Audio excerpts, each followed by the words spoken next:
Okay, greetings and welcome to Relationships Unfiltered, a podcast about relationships, love, lifestyle, passion, romance, sex, and a whole bunch more. I'm your host here, Rashad Bakir, and welcome to my channel.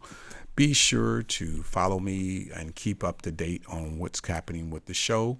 You can do that through my social media platforms such as Twitter or X, also Instagram, and my YouTube channel, which is RB Media 323. Thank you so much for tuning in. And I want to, in this show, I want to cover a few things. First, I'm going to highlight a few things that I had covered previously about dating online, what you should know, the good, the bad, the ugly, and then sort of roll into some of those good things that relate to that and how folks are out there looking. Now, we just finished having Valentine's Day. And so for a lot of people, they were looking for love or they had love. Either went great for them or not so great, as these types of holidays go for people. And a lot of people look online, finding love or finding relationships or whatever. And so I mentioned previously about some of the bad, about some of the things, the landmines, all the stuff that you don't want to have to deal with being online in these dating spaces. Now, so I want to focus a little bit more on the good stuff that comes out of that, which I'm still going to have to, behind the good, I'm going to have to just talk about the bad too. There's always something opposite to that. And this includes, first of all, it allows you to put yourself out there when you're on an app, when you're online dating and all that. It's an opportunity for you to express yourself differently, or even of who you are, more so. If your personality is extroverted, especially, and but if you're an introvert person, it gives you an opportunity to express yourself in different ways, which is a very positive, good thing for you to give exposure of yourself, to meet people outside of your normal daily life routine, and you're out of your comfort zone, and all those sorts of things, and just connect with people with either similar or dissimilar interests that you are appealing to or are attracted to, or people who are attracted to you. And there's a great many sites. There's like one every second probably that's popping up, literally, out there. So, there's a many of them out there. Just all you got to do is just go Google, type stuff in, and stuff will pop up. And you can type it into your interest, what you're interested in, and stuff will pop up. If you're into fitness, there's fitness, exercise stuff, people who are all into sports and all this other stuff. If you're into whatever, there's all kinds of stuff out there. Just Google it, type it in, and stuff will pop up, just as I say. I have been in these spaces, so I'm speaking for experience. Again, I've said this again many times and so forth. So I just want to relay some stuff that is just helpful for folks out there who do not know about it a lot, and those who do know a lot about it, they have their own experiences too, and they can tell you about it. Now, again, in addition to the fact that it gives you the exposure, putting yourself out there, giving yourself a different viewpoint of who you are and expressing yourself the way you want to, because that's a big key of it. You control the narrative of how people will see you and perceive you, okay, within that. And then the other thing is, when you get on these sites, again, you can manage, and depending on the site, because every site in app is different, so with different features.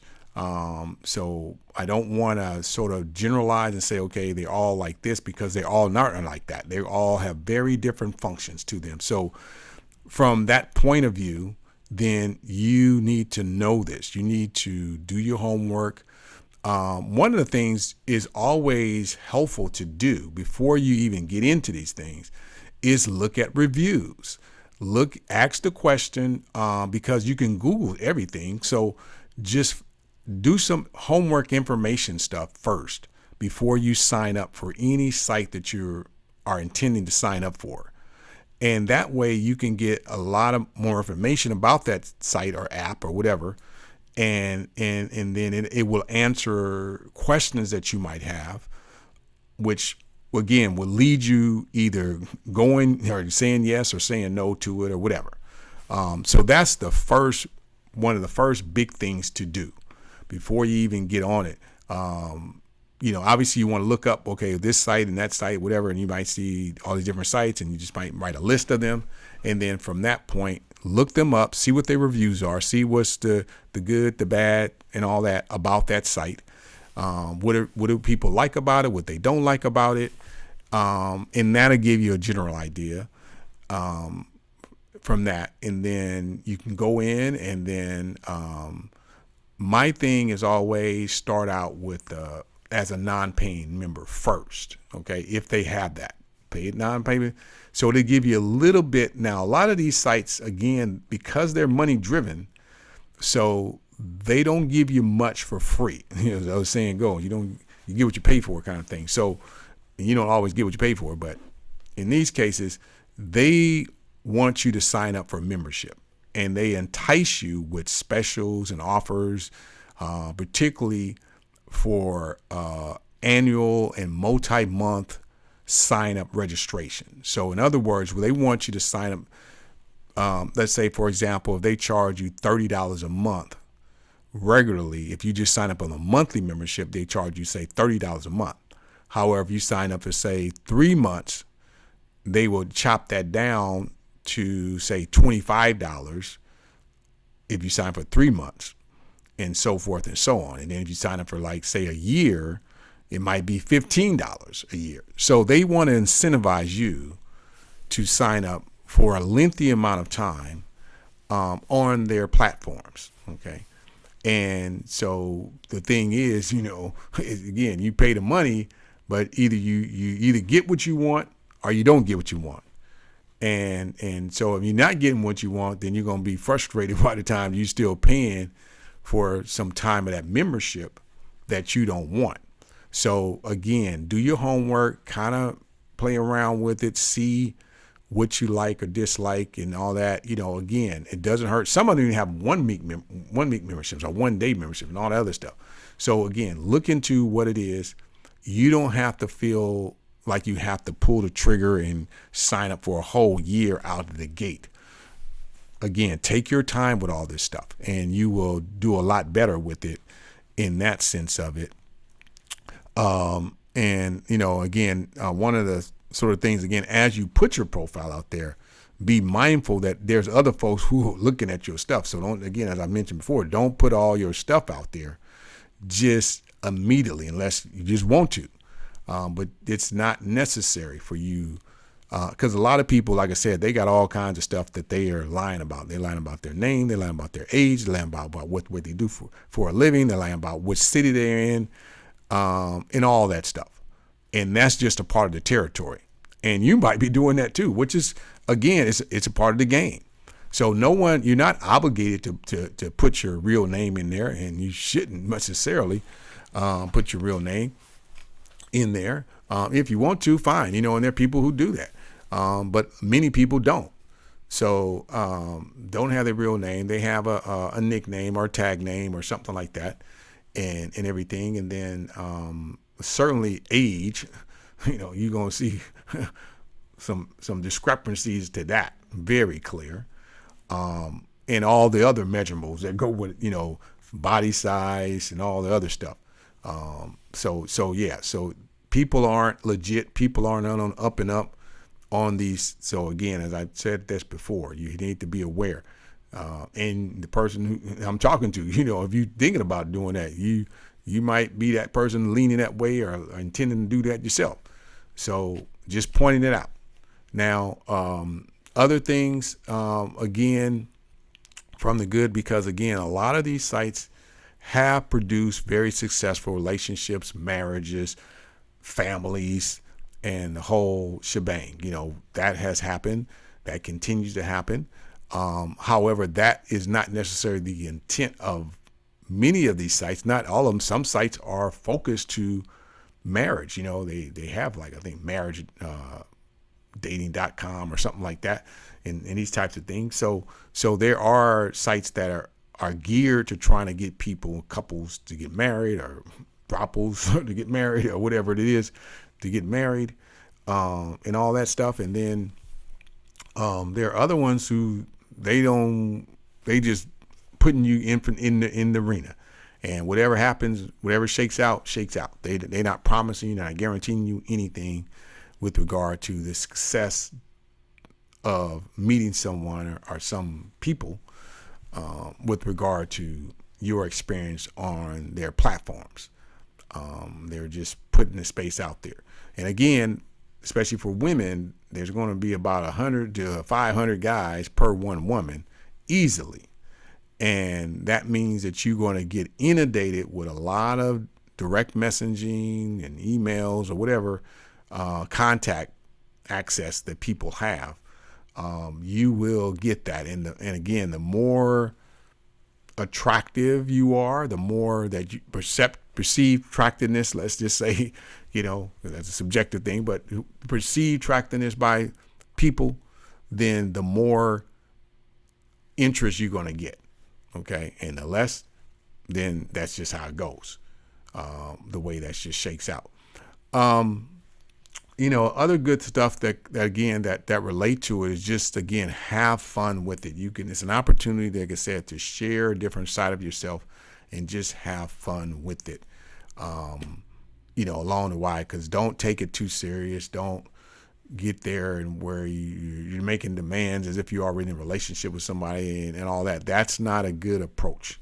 That's not a winning formula. That's not a recipe that you want to put yourself out there with, and so forth.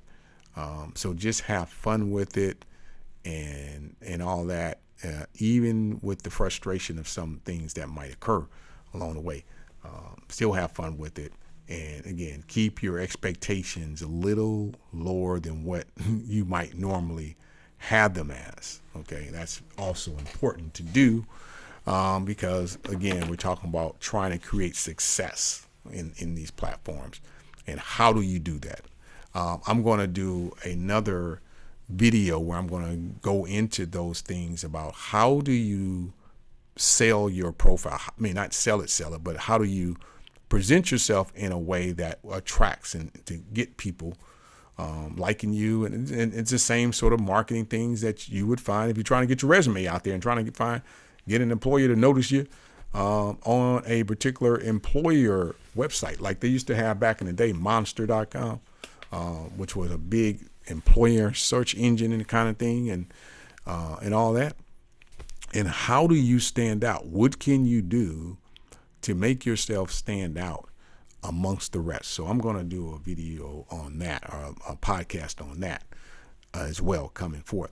This one is just a short one, just to kind of, again, just to really just give a shot in the arm for folks to stay in there. And, this is not the only game in town either. Again, old fashioned way works just as well too. Meeting people in person at events, socializing, introducing yourself with people. Again, what your interests are. If you're into activities, that's generally a very good way, because now you're seeing people who are into the same things that you're into. If you're into horseback riding, if you're into ball dancing, whatever it is, cater to those things, and generally you can meet somebody along those ways and those things. And that's a key part of success, part of that. But I'm going to get into some things that will help some folks with that, and hopefully, help you out with that and just give you some tools, just to work with. So at this time, I'm going to get ready to go ahead and stop here, because I think I gave you some good stuff already, just in terms to looking at the positives that can come from being out there, because that's all I'm about, is encouraging positivity with people and being self-determined, and know that it's a marathon, not a sprint. It might take a little time for you, and all that. And the other thing is too, this quick point is that you don't have to necessarily be on 1,000 different sites and apps and all that stuff either. That's exhausting. That's time consuming. Unless you got the time to want to do all that, but a lot of people don't. So don't just kind of be a scavenger and just go from site to site to site to site to site, because you see that a lot. And then, and you also see people with different types of profiles, same person, different type of profiles. Also mentioned again, keep a photo of yourself current, not something that was 20, 30 years ago and all that other stuff. And you probably either had more weight on you or something like that, looking very differently. So look for those things as well for yourself as well as with other people. It's the same thing. And have fun with it, like I said, and you'll do just fine. And that's a good point there. So I'm going to leave it there. Thank you again for tuning in. Again, I'm your host here, Rashad Bakir. Be sure to check back with us again on Relationships Unfiltered. Thank you.